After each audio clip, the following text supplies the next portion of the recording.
E aí, gente, tudo bem com vocês? Espero que sim, espero que esse vídeo encontre você bem, em um estado de ânimo muito bom, que você já tenha visto os outros vídeos sobre essa nossa jornada de conhecer melhor a filosofia estoica, de tentar tornar-se uma pessoa estoica, né?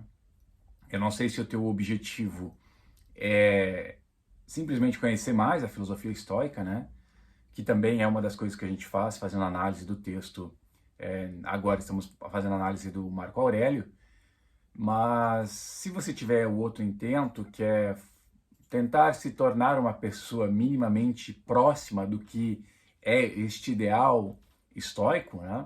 A gente está fazendo esse movimento de encontrar as nuances, encontrar algum tipo de exercício, encontrar, de certo modo, algumas orientações, alguns princípios que os estoicos possuem, para que a gente possa, né, aos poucos, também tentar internalizar esta prática, né?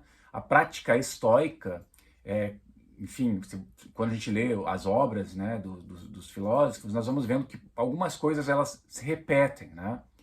E isso tem a ver também com a ideia de internalização. Então, alguns temas que a gente vê corriqueiramente no livro 1, 2 e agora que a gente vai ver no livro 3, eles se repetem justamente porque é uma prática.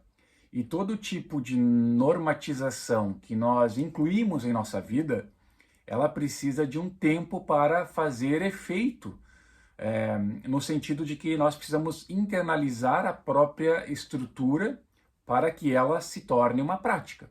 Então, por isso que a gente vai ver inúmeras vezes algumas coisas repetidas, algum pensamento repetido, no sentido de uma auto-internalização, se a gente puder ser, né, essa palavra paradoxal, né? Justamente para que a gente possa, aos poucos, tornar esta prática como se fosse uma coisa muito natural, né? Então, por exemplo, né, eu vou linkar alguns tópicos aqui do livro 3, que é fantástico, né, para você também se direcionar aí na leitura, que é a questão de aceitar o destino, né?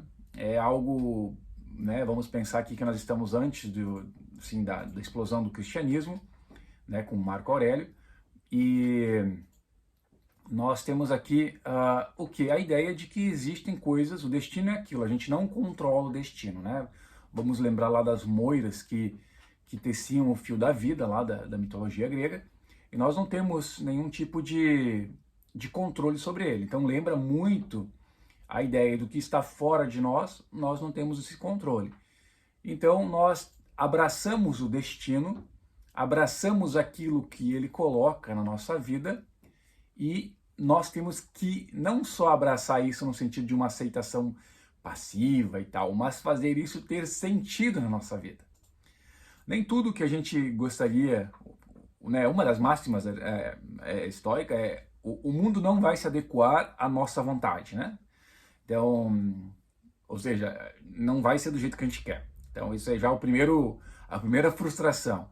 Então nós temos que aceitar o destino e amar o destino para que nós tenhamos uma vida um pouco mais leve, né? Porque qual que é o objetivo de uma vida estoica? É uma vida boa, é uma ressignificação da vida para que ela não seja pesada, né? Afinal, nós vivemos uma vez e como que nós tornamos essa vida mais leve, né? Uma vida boa, de fato, no sentido de que nós tenhamos um bem-estar. E o bem-estar aqui, além de um bem-estar corpóreo, é um bem-estar da alma, é um bem-estar psicológico.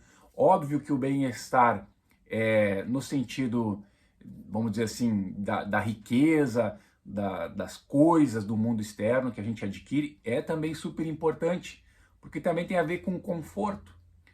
Mas o que o estoicismo preza nessa pegada, né, da questão material é entender, né, se nós pensarmos aqui no Marco Aurélio, o cara era o imperador, né, mas mesmo assim tem essa pegada de que não há uma necessidade de ter demasiado para você sentir-se melhor ou se sentir-se feliz, porque a questão da felicidade E a questão de sentir-se bem, ela não é uma questão que está em volta com as questões do mundo externo. E por isso que é importante ter as coisas. Todo mundo precisa ter as coisas. Nós todos temos necessidades básicas parecidas, né? Como comer, beber, dormir, né? Então ter um local adequado, né? Ter uma refeição adequada, e isso nos torna, vamos dizer assim, as necessidades básicas satisfeitas. E tendo isso satisfeito, nós vamos galgando, né, etapas para buscar outras coisas, outros confortos na nossa vida. E é aí que está o pulo, entender que essa escalonada de conforto e busca por bens e conforto, etc., ela acaba invertendo a lógica, né? Nós cremos que isso torna, ou chegar a um determinado lugar, galgando essas etapas, nos torna felizes. Mas o estoicismo diz que não é necessário isso, né? Que nós temos que estar apenas bem, né? Confortável, né? Quando a gente se sinta bem, que essas questões de primeira ordem, né? Estejam já satisfeitas, nós então também vamos ter essa possibilidade de nos olhar para nós mesmos, para ir aos poucos melhorando aquilo que de fato nos torna e nos faz ter uma vida melhor, que é a questão própria do nosso autoentendimento, no nosso autodesenvolvimento, né? Um desenvolvimento que tem a ver, obviamente, com a questão das nossas competências, das nossas habilidades enquanto pessoas no mundo, mas sobre maneira de se entender como uma parte do mundo que tem controle apenas sobre si mesmo e o modo como se comporta em relação a esse destino que se vai jogando muita coisa na nossa vida, e muitas delas não são coisas agradáveis, né, como nós gostaríamos que fosse. Uma outra questão que nós vemos nesse livro, são inúmeras, né, que a gente poderia ficar falando sobre cada um dos livros por no mínimo umas 24 horas para poder fazer esse exercício de introspecção uma maneira bem efetiva. Mas algumas questões aqui que são importantes. Se você notar, o Marco Aurélio vai falar sobre a gente saber, é uma questão de autoaperfeiçoamento e autoconhecimento, e saber ser também consigo mesmo, ser bom consigo mesmo, no sentido daquilo que nós nos propomos como objetivo de vida, né? Porque nós temos que saber ler quem nós somos no mundo, tá? E esse saber ler quem nós somos no mundo significa que nós temos que saber planejar as nossas coisas para o futuro, e que esse planejamento, esses objetivos na nossa vida, eles não sejam uma frustração da nossa vida. Tá? O Marco Aurélio não está dizendo assim, você tem que ser... eu já falei isso em outros vídeos, porque pode ser que um mal entendido no sentido de que o estoicismo é um tipo de conformismo, ou seja, eu só posso ser isso, então eu só posso planejar isso. Pelo contrário, né? Ele busca justamente mostrar que o investimento mais importante que nós temos na nossa vida somos nós mesmos, tá? E saber isso é saber também que em cada momento da tua vida você precisa ter um planejamento, enfim, pontuar os objetivos que tu tem a partir de quem você está sendo naquele momento. Durante a nossa vida, né, a gente muda, né, vamos dizer assim, nós, lá no sentido heraclitiano, né, dizendo que nós nunca entramos no mesmo rio duas vezes, né, porque nós mudamos e os tempos também mudam, né, fazendo essa metáfora com o rio. Porque nós somos também um reflexo das nossas interações. Então, esse movimento de autoconhecimento também para que a gente não seja...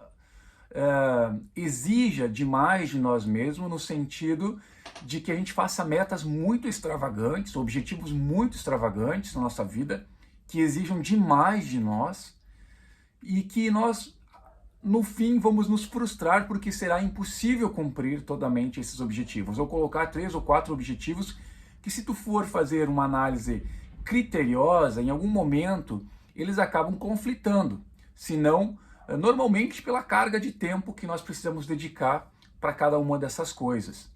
Então esse movimento nós temos que ter muito claro, por exemplo, qual é o meu objetivo que eu tenho neste momento, neste contexto de quem eu sou e quais são as metas que eu tenho para alcançar esse objetivo. Vou dar um exemplo. Eu quero me formar na faculdade. Então, esse é o meu objetivo final. Mas aí eu resolvo fazer uma outra pós-graduação, resolve fazer um outro cursinho aqui, e aí você tem vários objetivos que vão te roubar o tempo, né? E você talvez tenha algum problema de cumprir esses objetivos. Então, voltar, pensar, para não se frustrar nessas 3 linhas que você abre, e você tentar pensar qual deles é o mais importante no momento, né? Considerando o teu tempo, né? Pode ser que os 3 sejam possíveis, de fato. É uma questão, aqui sim, vamos dizer assim, de uma perspectiva mais particularista e precisa, então, desse movimento de uma razão, vou dizer aqui bem aristotélico, de uma razão aqui no sentido de frônesis, né? De saber ler as circunstâncias. Não há generalismos na vida humana. A gente tem que fazer assim. Isso funcionou para mim, vai funcionar para ti. Não. Né? O que a filosofia antiga, e aqui o estoicismo também nos mostra, é que a vida ela é dinâmica e depende muito dos contextos e da história de cada um. Então saber que você tem um objetivo, você pode, nesse objetivo, me formar na faculdade, você pode colocar metas, ou seja, quais são as metas? Fazer 6 cadeiras no primeiro semestre. Então é a meta 1. A meta 1, e quais são os indicadores que eu tenho da meta 1? Eu vou tirar, o indicador 1 seria, vou tirar a nota 8 na disciplina tal, vou tirar a nota... Então são indicadores que você consegue ver que a tua meta, a primeira meta do teu objetivo maior, ela vai sendo realizada aos poucos. Então esse método, ele ajuda bastante a gente, vamos assim, estruturar, analisar, quebrar nosso objetivo para ir aos poucos entendendo que a gente precisa olhar também para as maravilhas que esse objetivo vai nos proporcionando. É uma coisa muito comum também do estoicismo entender que a felicidade não é um ponto final. Por exemplo, a felicidade vai acontecer quando eu chegar no fim do curso lá que eu escolhi. Na verdade, não é assim que funciona. Né? Com uma análise bem estoica, nós podemos entender que a felicidade pode ser no momento que a gente vai cumprindo essas metas e aproveitando aquilo que o destino, o entorno, as pessoas vão nos proporcionando à medida que nós vamos cumprindo nossos objetivos e vivendo nossa vida de uma maneira que visa justamente esse autoconhecimento constante. Ainda nesse sentido, a gente pode... Outro tópico super importante que aparece no livro 3, que é muito... Vamos dizer assim, é um tabu ainda na nossa sociedade lidar com ele, que é a questão da morte. Né? A morte ainda nos apavora, nos assusta, porque de fato ela representa uma certa finalidade, uma certa completude e o fim de um ciclo, né? Ou seja, nós deixaremos de existir e como nós não sabemos o que há pós-morte, nós temos este medo de que seja o fim de tudo. E como que a gente lida com isso? A gente não trabalha com isso direito, né?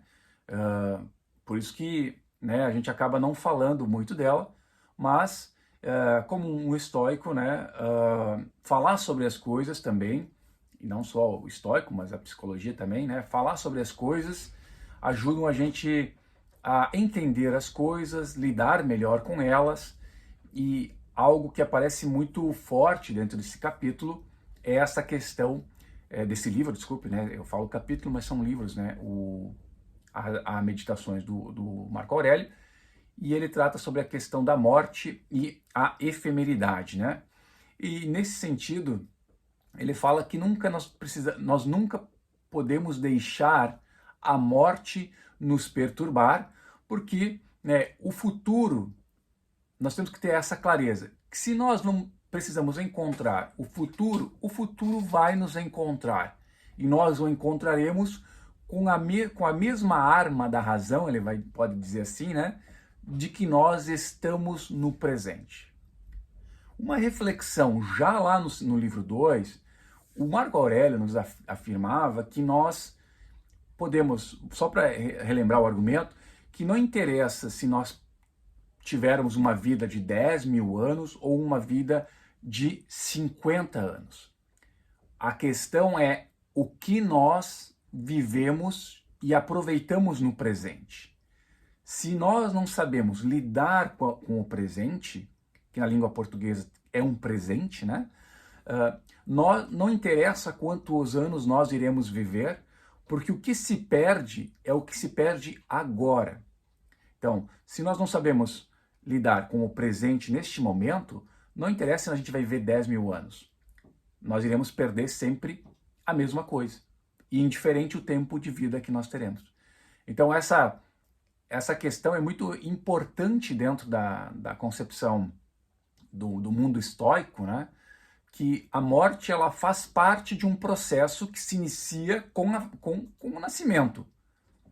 E saber que entre este tempo, né, esse trecho que nós temos entre nascer e morrer, é o que nós temos controle para viver. E esse controle ele é mínimo na nossa vida, que é apenas a nossa parte da alma, as nossas paixões, as nossas respostas. Né? Interessante que se o próprio, na leitura, a gente pode interpretar ali da leitura do livro 3, como último movimento aqui, vou encerrando, o próprio Marco Aurélio poderia dizer assim, olha, qual que é qual que é a melhor tipo de vingança para ser feita contra alguém?